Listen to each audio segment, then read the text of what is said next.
President Trump scoops up $15 million in California. We examine how the bluest of blue states can help the president win in 2020. Then, meanwhile, Democrats take their cues on global affairs from a Swedish teenager as 16-year-old environmental activist Greta Thunberg testifies before Congress. We get some good news on abortion, bad news on criminal justice, and an embarrassing report on the gratuity habits of millennials. All that and more. I'm Michael Knowles, and this is The Michael Knowles Show.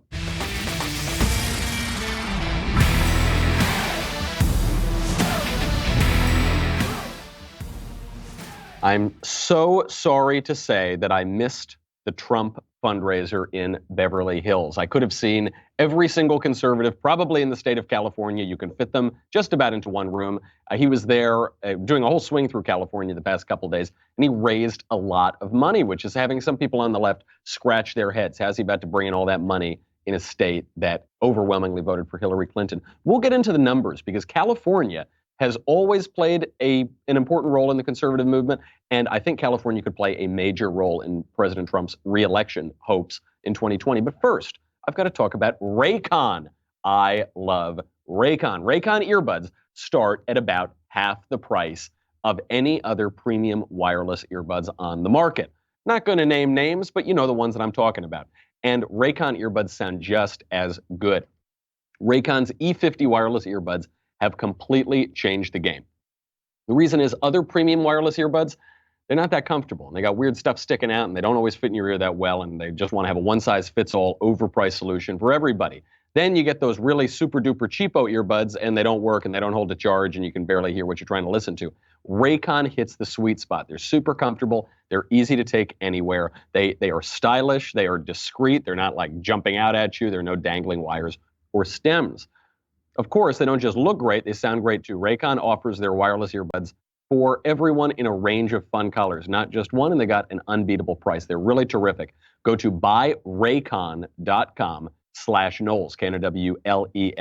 Wireless earbuds are a must-have in the 21st century. They completely changed the game. Go out there, get the best at a great price, and get 15% off your order today. Buyraycon.com/Knowles, Knowles, for 15% off Raycon wireless earbuds. If you've been eyeing a pair, now is the time to get a great deal. Buyraycon.com/Knowles.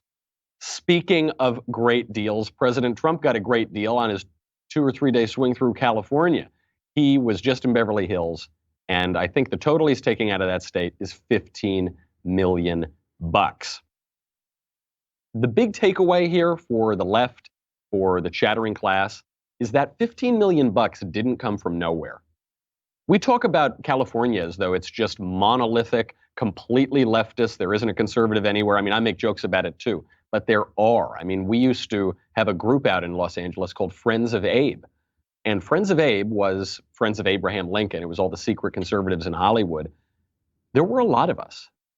The Obama administration tried to get our list of our members. Everyone wanted to know who they were, because if you asked anybody in the industry, they'd say, I don't know any conservatives out here. I don't meet any conservatives in Hollywood. And yet there were a lot. They just were afraid of speaking up because the left is so vindictive in California. And I suppose this is what we mean by the phrase, the silent majority. Republicans, conservatives have been relying on that silent majority since Nixon, since Reagan, and all the way up through Trump. There are different names for them. Forgotten Americans, the great men and women of the middle of the country, whatever. They're out there. They're even all the way in California. I think what Trump is seeing here is he doesn't need to win California for California to help him win in 2020. You know, it's true that Hillary Clinton won California in a landslide. Trump got 4.5 million votes there. 4.5 million people voted for President Trump in 2016. That was the harder election to vote for Trump because we didn't know what he was going to do. We didn't know how he was going to behave. He's exceeded pretty much everybody's expectations. We were told the economy was going to collapse. We were told we were going to go to World War III. We were told all the terrible things would happen if Trump got elected. Instead, pretty much everything's improved. The economy's great. We have record low unemployment, relative peace abroad, renegotiated trade deals. Things are looking pretty good. How many votes is he going to get in 2020? Enough to win? Almost certainly not, but it could galvanize some support for him. 4.5 million votes in 2016. He also raised $333 million in California in 2016. That's a lot of money. What this tells you is there are Trump supporters in California. I know probably most of them personally, but there actually are. And this isn't even a left-right thing. Trump made a central pillar of his fundraising swing through California how the cities are deteriorating, Los Angeles and San Francisco. I live in LA. LA is falling apart. Homelessness is up 16% in just 1 year in LA. San Francisco is falling apart. There's drugs all over the street. They're decriminalizing homeless behaviors there as well. There's public defecation on the street in San Francisco. You don't need to be some rock-ribbed Reaganite Republican to say, this isn't good. Maybe we don't want this. Maybe we want the state to move in another direction. So I think Trump is very smart to bring this up, to talk about this. I mean, he was talking about LA homelessness. Obviously, the president of the United States is probably not going to fix a municipal problem like LA homelessness, but it's a symbol for the rot that comes as a result of these leftist policies. More importantly, even than that, I think, and the reason why Trump probably should swing back through Hollywood next time he gets a chance, is just for the rest of the country, he gets to use Hollywood as a foil for him and for his policies. That liberal, vindictive Hollywood can be the foil. It's like the anti-Trump. I mean, we saw just a few weeks ago the stars of Will and Grace, Eric McCormack and Deborah Messing, who Trump then nicknamed Deborah the Mess Messing in his very Trumpian way. They came out and they called for the public naming of any Trump supporter in Hollywood. We're talking about McCarthyite blacklists. I even hesitate to use the term McCarthyite to describe what they were doing, because at least Joe McCarthy was going after communists.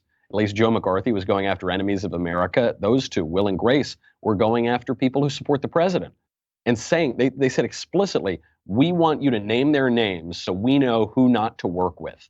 We want you to name their names so we know who to blacklist, who to ruin their reputations, ruin their careers, take away their livelihood.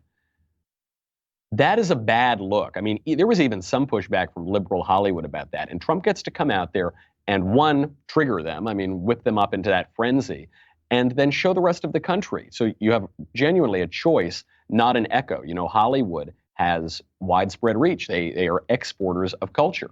And so Will and Grace going out and calling for a blacklist, maybe it won't change votes in California. It's almost certainly not going to flip California to become some Republican state. But that sort of vindictive leftism is not going to play in Peoria. That vindictive leftism is not going to play in the middle of the country, where we're looking at them and saying, gosh, if I have to choose, every election is about a choice. If I have to choose between Trump, who's given us a pretty good economy, you know, he's got some mean tweets, but whatever, they're pretty funny, and relative peace, and he actually seems pretty normal, and I get to choose between that or these lunatics out there in Hollywood, who am I going to pick? Obviously, you're going to pick President Trump. How does he do it? He does it because he's a Hollywood figure. The last guy to use California in this way was another Hollywood guy, which was Ronald Reagan. You know, the conservative movement, in many ways, the post-war conservative movement, came out of California. You had Bill Buckley in New York, and then you had Reagan in California, and you had Orange County, which used to be a Republican stronghold. Now, after decades and decades of specifically illegal immigration, demographic changes have made California bluer. But there are still a lot of conservatives here. It's a gigantic state. I mean, if you can lose a state in a landslide and still get 4.5 million votes, it's worth swinging by. Trump knows that, and I think he's going to play Hollywood for all it's worth. He's already done this with the media. He's already done this in a lot of other left-wing places, and it's pretty wise. So congratulations to him on the $15 million. Glad to hear that conservatives in California are fired up about it. That's what's going on here. I mean, that's how the Republicans are focusing their campaigns. What is the left doing, though? What are the Democrats doing? We'll get in a little bit to what some of the presidential candidates are talking about. But over on Capitol Hill, while the Republican Party is talking about homelessness, talking about the drug crisis, talking about the economy, the left and Democrats are talking about the sun monster. They're talking about global warming. They're saying global warming is going to kill us within 10 years or 12 years or 14 months or whatever.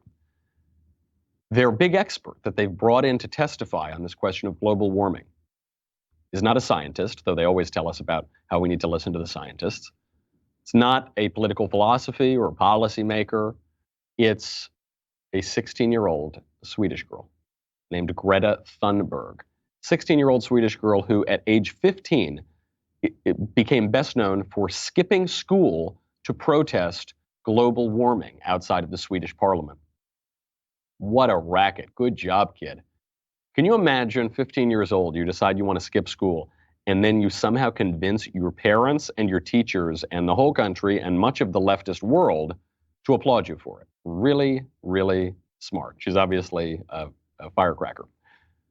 She does that at 15. Then she starts organizing the school climate strike movement. So she encourages other students to skip school to protest the weather. Here is young 16-year-old Greta, the great expert that the Democrats are calling in, talking about the perils of climate change on Capitol Hill.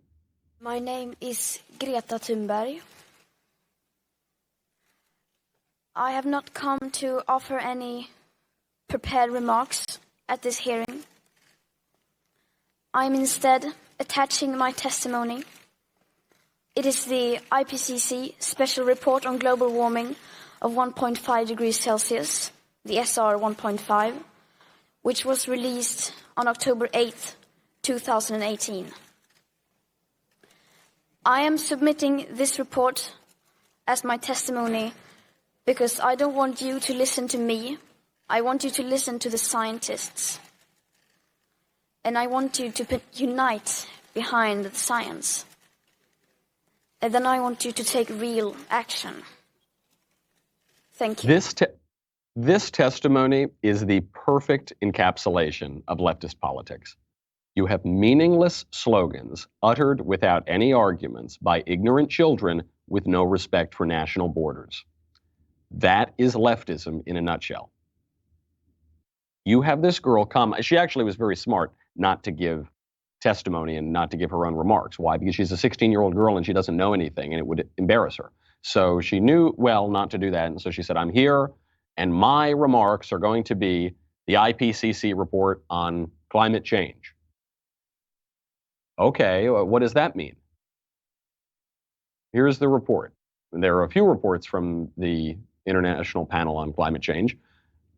What is the implication of it? What is the consequence of that? I mean, you have the left tell us we need to base our politics on science.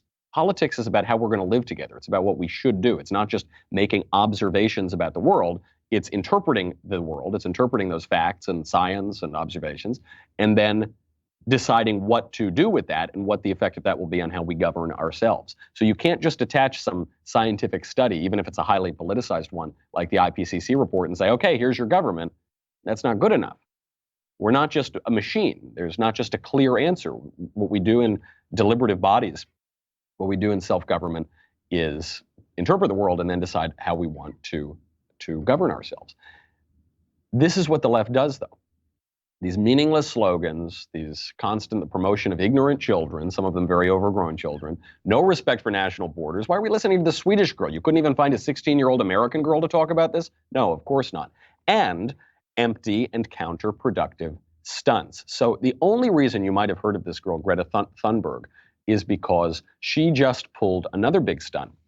This was only about a month or two ago. She took a transatlantic voyage on a zero-carbon yacht. What is a zero-carbon yacht? I don't know.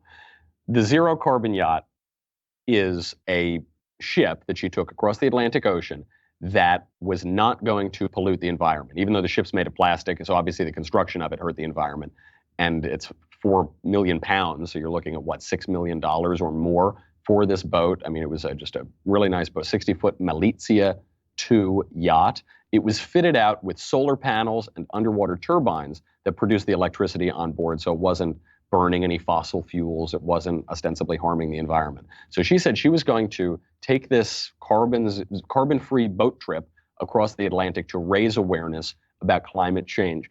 The trouble for this stunt, though, is it later came out that while she did take the zero-carbon yacht across the water, so she wasn't polluting the environment by flying on an airplane, for instance, 2 people had to fly out to America on a jet to take the ship back to Europe. So it wasn't just, if she had just flown to America on an airplane, she would have had much less of an effect on the environment than if she did this whole big stunt. 2 people fly out to take the boat back to Europe. And then there were other reports that 2 more people flew out to meet up with Greta. Why? Because she's a 16-year-old girl. She needs handlers. She's not going to go across the Atlantic Ocean and hang out in America all by herself. So this stunt, in the end, I suppose it raised awareness, but it didn't raise awareness for global warming. It raised awareness about the hypocrisy of environmental activists. Again, I don't really blame her for this. 16-year-olds do this all the time. Teenagers are constantly pulling grandiose stunts and having too much self-regard. But I do blame the adults.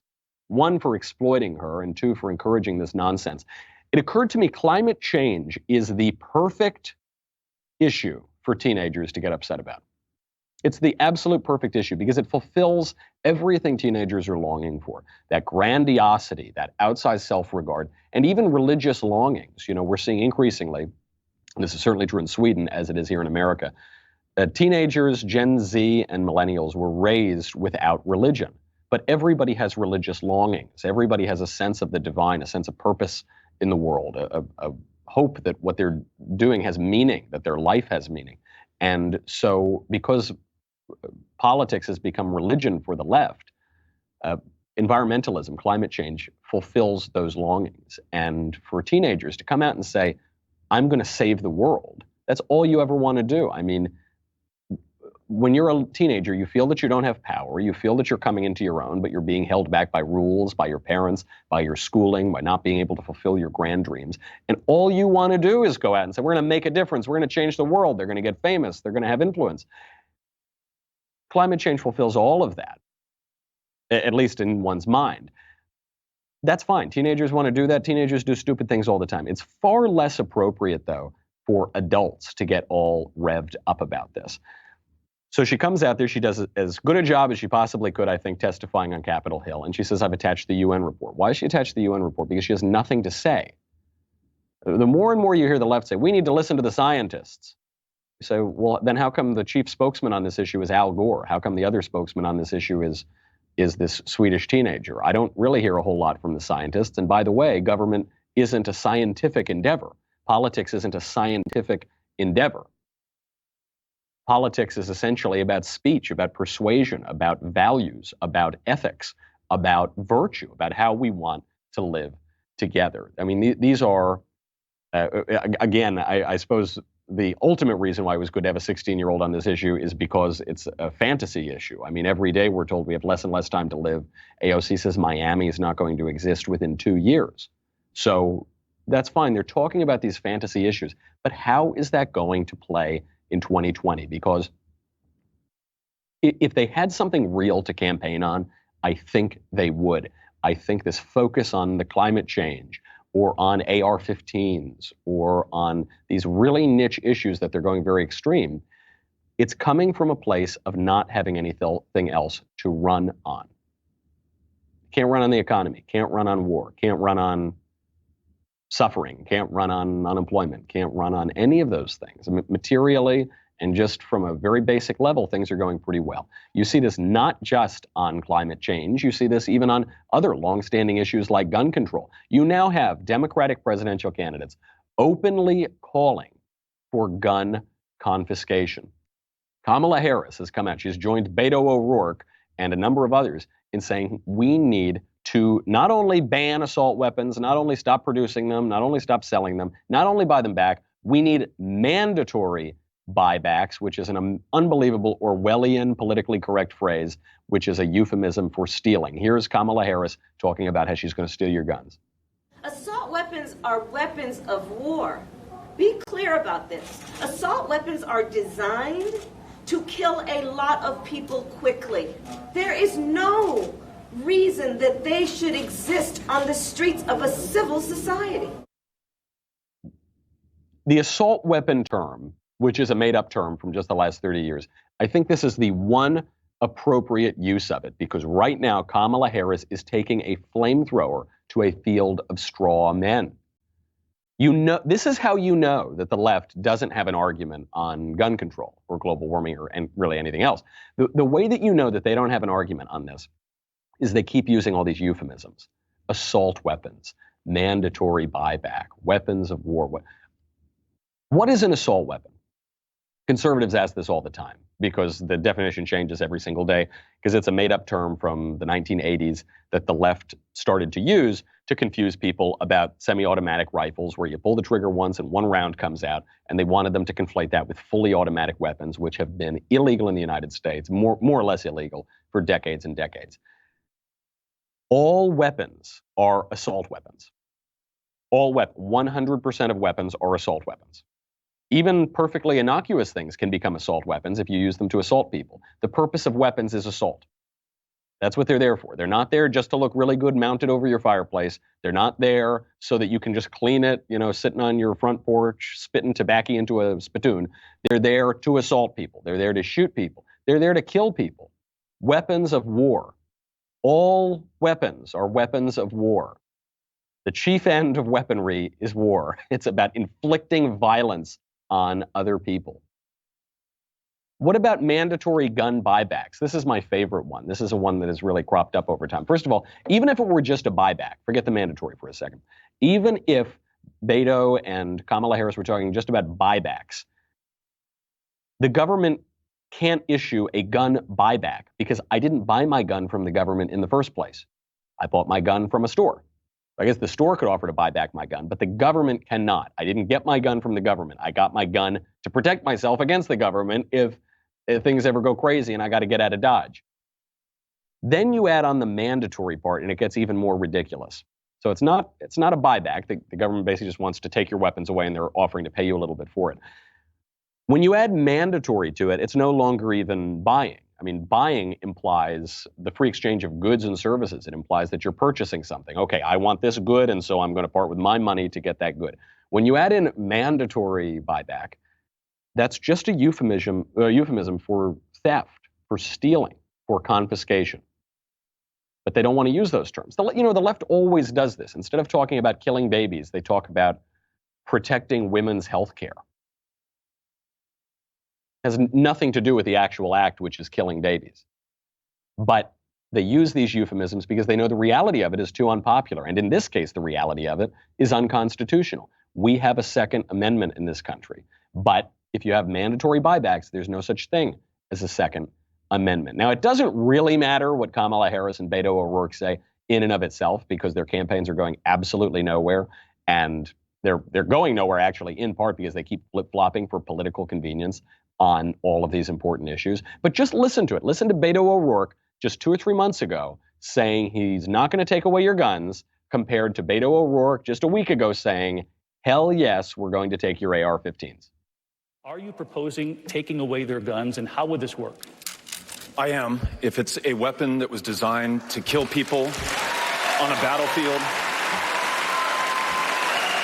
If the high-impact, high-velocity round, when it hits your body, shreds everything inside of your body, because it was designed to do that, so that you would bleed to death on a battlefield and not be able to get up and kill one of our soldiers. When we see that being used against children, and in Odessa, I met the mother of a 15-year-old girl who was shot by an AR-15, and that mother watched her bleed to death over the course of an hour because so many other people were shot by that AR-15 in Odessa and Midland. There weren't enough ambulances to get to them in time. Hell yes, we're going to take your AR-15, your AK-47. We're not going to allow it to be used against our fellow Americans anymore. You may not have listened to the last part of that clip, because he loses you in the first sentence with one of the stupidest statements I've yet heard in this 2020 campaign, which is really saying something. He says, yeah, we're going to ban the guns if the guns were designed to kill people. If the weapons were designed to kill people, we're going to ban them. What does he think guns are for? What do these people think? Even if they sometimes they twist what the Second Amendment is. The Second Amendment is about protecting you and your rights and your freedom. But they'll say, well, it's really for hunting. It's not. The framers didn't add it to the Bill of Rights to protect your right to go shoot a bunny rabbit. But even if it were, they kill the bunny rabbit. When you go hunting, you kill the animal. The purpose of guns is to kill people and to kill animals. But the reason I bring up Beto is because of the flip. How quick this was. This is Beto just a few months ago saying, I'm not going to take your guns. And then Beto a week or so ago saying, hell yes, I'm going to take your guns. To be clear, they should have them. If you purchase that AR-15, if you own it, keep it. Continue to use it responsibly. Hell yes, we're going to take your AR-15, your AK-47. Hell yes, we're going to take your AR-15, your AK-47. There it is. And it just teaches Republicans not to trust Democrats on this issue. And the next time that the Democrats make fun of us and they say, we're not going to take your guns, stop it, you catastrophists, we're not going to take your guns. You point to Beto O'Rourke. You say, this isn't, look, he's kind of a loser. He's not going to have a major influence on American politics. But the guy was a top-tier Senate candidate, and he lost. And for a while, he was a top-tier presidential candidate among the Democrats. And then he wasn't. But, you know, he had the Vanity Fair cover spread. The Democrats were talking about him as though he was the next Obama. He's still on that debate stage for some reason. Very prominent Democrat who did it within just 2 or 3 months, completely flipped, said he's going to take your guns. Doesn't play very well. You know, people know, people get it. The silent majority, I guess we can't call it the silent majority like when we were talking about Trump supporters in California, but you could at least call it the silent plurality. You could at least call it a large group of voters who just see through it. You know, we were talking earlier this week about the political philosopher James Burnham's 10 rules, 10 laws. And the first one is everybody knows everything. People know the AR-15s aren't the problem. So few people, relatively, are killed each year with AR-15s. You are between 22 and 23 times as likely to be killed with a handgun as you are with a rifle of any kind of rifle, including the dread AR-15 or AK-47. People know this. And this is especially true of people who actually know what weapons are, who actually have some experience with guns. I mean, it's always so ironic that the people who are trying to take your guns, trying to abolish the Second Amendment through brute force, who are trying to regulate all of your weapons, don't actually know anything about it. It's actually good for us. It's good for gun owners. It gives us an advantage because they write up some stupid law and they say, okay, now we got it. Now we'll take away your guns. And then you make like 2 modifications to the gun and then you're absolutely fine. I mean, they just did that in California. They don't know what they're talking about. He says, we're not going to ban any of the guns except the ones designed to kill people. Oh, okay, great. That sounds good. I mean, I was on a Fox show last night. I was on Martha McCallum's show with Juan Williams. I like Juan Williams very much. He's a very intelligent guy. He doesn't know anything about guns. And so he mentioned on this show how we need to ban AR-47s. I don't bring this up just to make fun of Juan for not knowing a lot about guns. I think he's actually representative of a lot of people on the left in this country. Of course, there's no such gun as an AR-47. There are AK-47, there's an AR-15. But the left, especially the elite left, especially the chattering class, especially the leftist politicians, they have a completely different view on guns than people who actually use them. So they just see big, scary gun, looks like a military gun, looks like an automatic weapon, bad, ban it. Everyone's going to agree with us. They're not. They're not. Everybody knows. And we're talking about my ironic corollary to everybody knows, which is everybody knows everything and nobody knows anything. Specifically, the people who don't know that everybody knows everything are the ones who don't know anything. And that is disproportionately the self-appointed elite, the chattering class, the Democratic candidates for president. They're not so clever, those guys. They're not so smart. Believe it or not, the hoi polloi, the proletariat, the masses of Americans are usually a little bit cleverer, a little bit smarter, a little bit wiser, a little bit more knowledgeable than those self-appointed elites. They know what guns are for. They know why they have guns. They know why they have a Second Amendment. And the issue is not rifle regulations. We've had rifle regulations before. We'll have rifle regulations again. I don't favor most rifle regulations. I think most of them are unconstitutional. That's a fair matter for public debate. The issue here is the mandatory buyback. People know their constitutional rights. People do not want the government to come in and steal their property. People do not want the government to come in, kick in the door, and take away their right to defend themselves. That is a massive overreach. It's a massive overreach for the candidates who are pushing it, and obviously it would be a massive overreach for the government. And you don't need to be a gun enthusiast to oppose that. I mean, it's the same thing of Trump in California. I mean, somehow the left is making even Donald Trump appealing to many liberals in California. Even many liberals in Hollywood called out Will and Grace, Deborah Messing and Eric McCormick, for calling for a blacklist. Many liberals in California hate the homelessness crisis because of Democratic mismanagement in that city. Many liberals in California hate the drug epidemic and the needles on the street and the public defecation. You don't need to be a conservative to oppose public defecation. I think it's an issue that crosses party lines, left, right, and center. You can oppose that.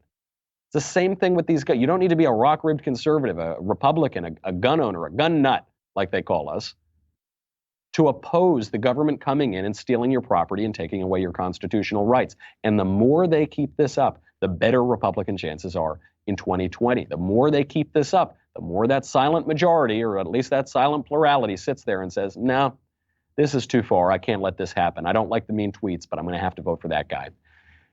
We actually got some even more good news on the culture this week. So there's some good news and there's some bad news. We'll start with the good news first.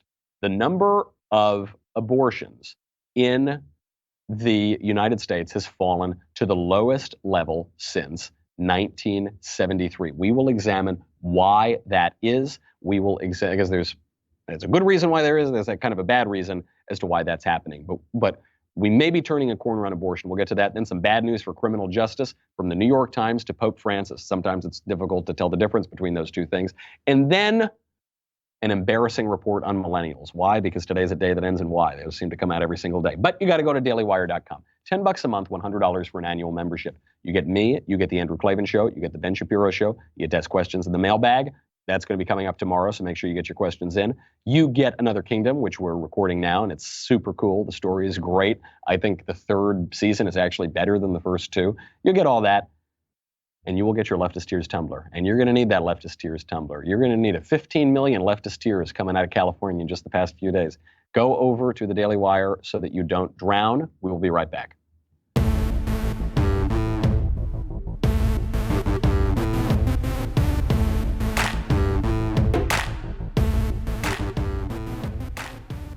Some really great news on the abortion front this week, just after that awful story came out about the abortionist who had 2,000 baby body parts found at his home. That was pretty gruesome and grisly. We get a report from the Guttmacher Institute, which is a pro-abortion institute. It's affiliated with Planned Parenthood. They are showing that the number of abortions in the United States has fallen to the lowest level since 1973.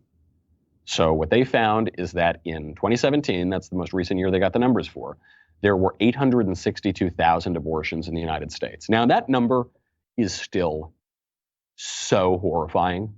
I mean, 862,000 babies, human persons, cute little lives, snuffed out at the behest of their own mothers by so-called doctors whose job it is to heal and help people, and who instead are using forceps and vacuums to murder them en masse. I don't want it to sound like this is too rosy a story here. 862,000 abortions in the United States is 862,000 too many abortions. Still, that is down from a previous report from the Guttmacher Institute from 2014 showing 926,000 abortions. So you're down about 60,000 abortions in just 3 years. That's pretty good. And actually, there were over 1 million abortions counted in 2011. So the number is decreasing. I mean, that's pretty good. If you can save 150,000 babies a year, it's a good thing. That's worth celebrating. Guttmacher is also, by the way, the only entity that tries to count all of these abortions in the United States and makes inquiries of the private abortionists. So this is pretty reliable data. It's at least the best data that we have. Why are abortions decreasing? Part of the reason they're decreasing is actually that there are fewer pregnancies. So I guess that's not great news. I mean, we have a dying population. We're well below replacement rate right now for the American population. You need about 2.1 babies per couple, and we're at about 1.7. So we're still in a tough situation. And this has effects not just obviously on the people and not just on the health of the country, but it's one of the reasons, for instance, why we rely so heavily on immigration is our economy would likely collapse if we totally cut off immigration now. We have to import well over 1 million people a year legally, and then another million people a year illegally. If we just cut out the abortion and got our birth rate back up, I mean, the numbers work out almost perfectly. We would be at replacement rate, and the need for immigration, obviously we'd still debate whether certain immigration levels are desirable or beneficial to the country, but the need for it would disappear overnight, almost exactly. So that is bad news. Still, good news that we're killing fewer babies.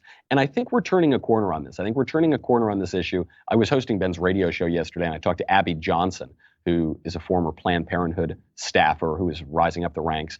And then she saw an abortion on an ultrasound, and she instantly became a pro-life activist and advocate. She left Planned Parenthood. Now she's one of the biggest pro-life voices in the country. Seeing that ultrasound, I think, is helping to reduce the number of abortions in the country. You can see it. And it's not just a little black and white blob. You can see the baby in 3 dimensions really early on. You can just tell that is a baby. That looks like a baby. Now, it's not even an argument. I mean, we should know that abortion is wrong and abortion is evil just using our own faculties of reason and our own logic. A person's a person, no matter how small. We know it's living. We know it's human. You shouldn't kill innocent human life. Simple enough. But the optics matter. Seeing is believing. And when you see that that's a baby, something stirs in you emotionally, and you say, I can't kill that. I should not kill that. I don't even really like babies. You know, I'm not like a warm and fuzzy guy exactly. I don't like puppies. I don't like babies that much.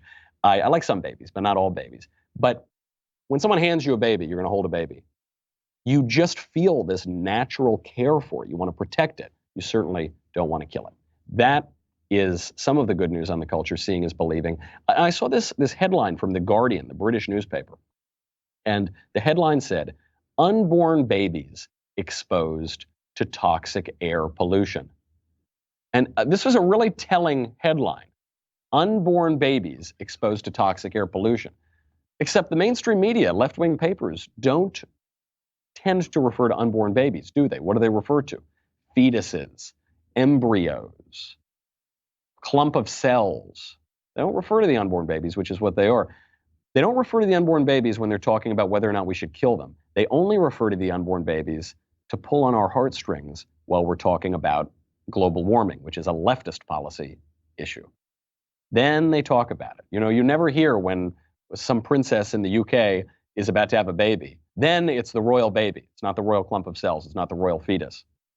It's the baby, because we know it's a baby. But when it's politically convenient for them, they hide it. They can't really hide it so much anymore.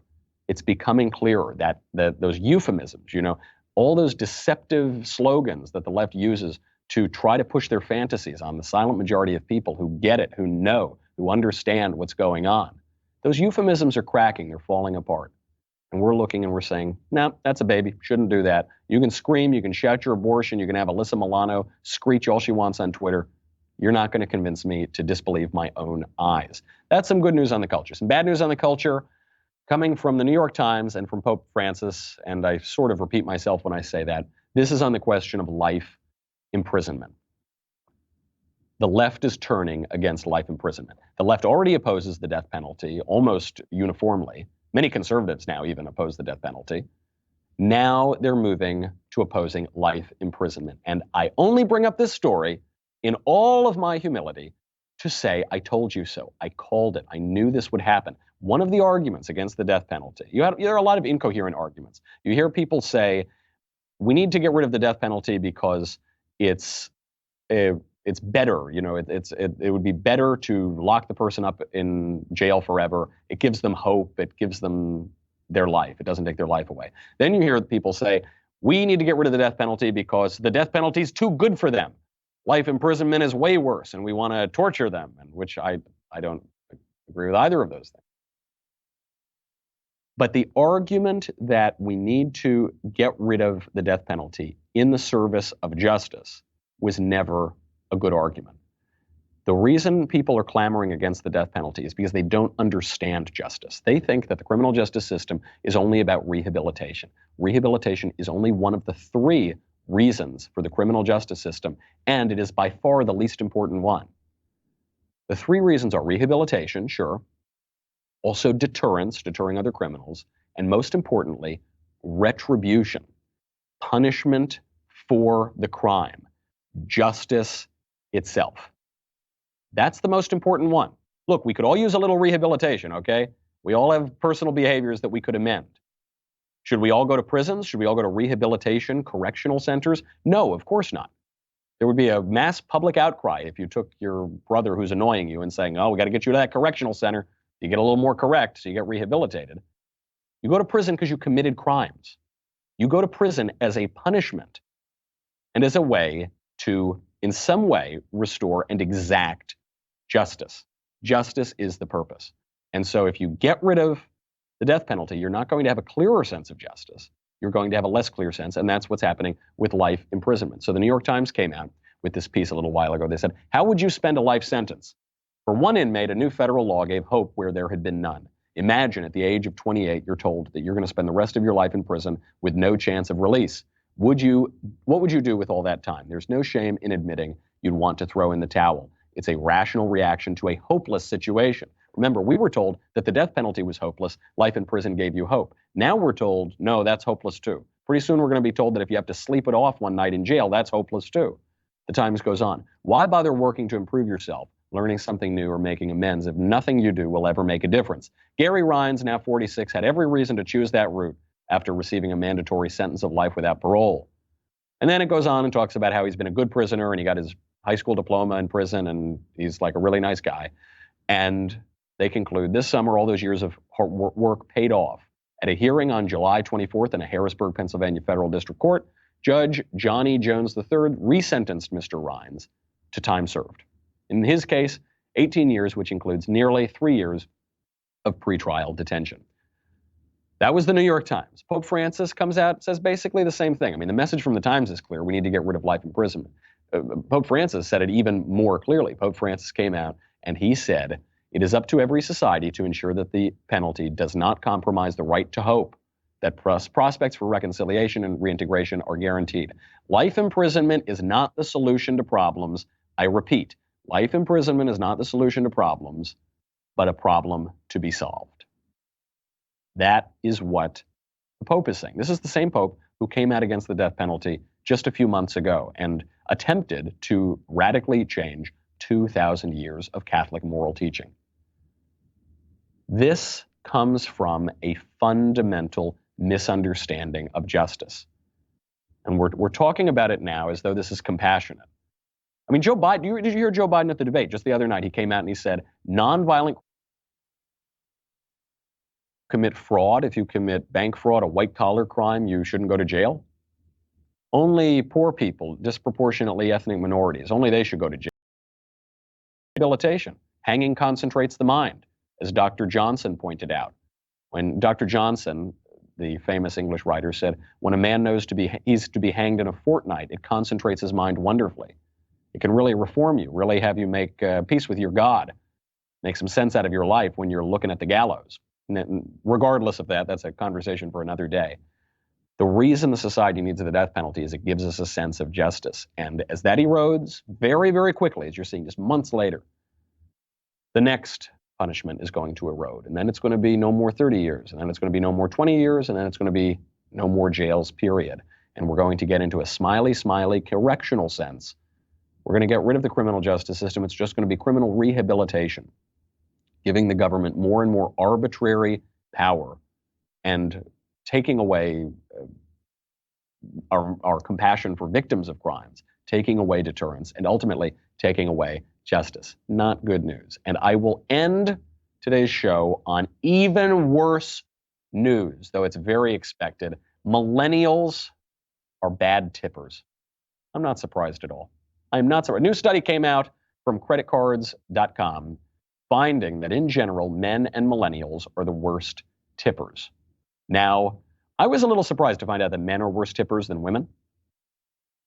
Part of this might be there was one flaw with the study. They pointed this out, I think, over at Hot Air, which is that they did it just based on credit card tips. But a lot of people tip in cash because if you've ever worked as a server, I have, you want to get the cash tips. One, because you don't want the IRS to know about everything. And two, because sometimes the restaurants themselves go in there and take some of your money if it's on credit cards. But millennials don't carry cash. So I think with millennials, it's just about tipping. Not surprised at all. Millennials are often excoriated as a selfish generation and just obsessed with themselves and greedy and all in it for themselves and also broke because they have a lot of debt. And this would seem to bear that out.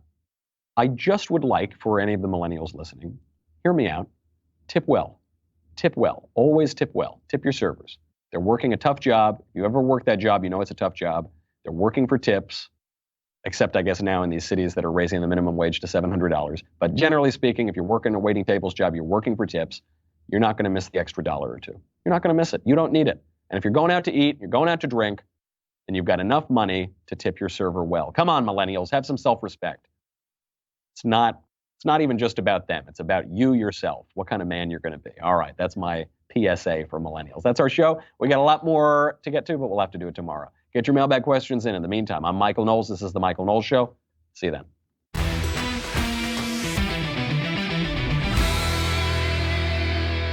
The Michael Knowles Show is produced by Rebecca Dobkowitz and directed by Mike Joyner. Executive producer, Jeremy Boring. Senior producer, Jonathan Hay. Our supervising producer is Mathis Glover. And our technical producer is Austin Stevens. Assistant director, Pavel Wydowski. Edited by Danny D'Amico. Audio is mixed by Mike Coromina. Hair and makeup is by Jesua Olvera. And our production assistant is Nick Sheehan. The Michael Knowles Show is a Daily Wire production. Copyright Daily Wire 2019. On the Matt Walsh Show, we're not just discussing politics. We're talking culture, faith, family, all of the things that are really important to you. So come join the conversation.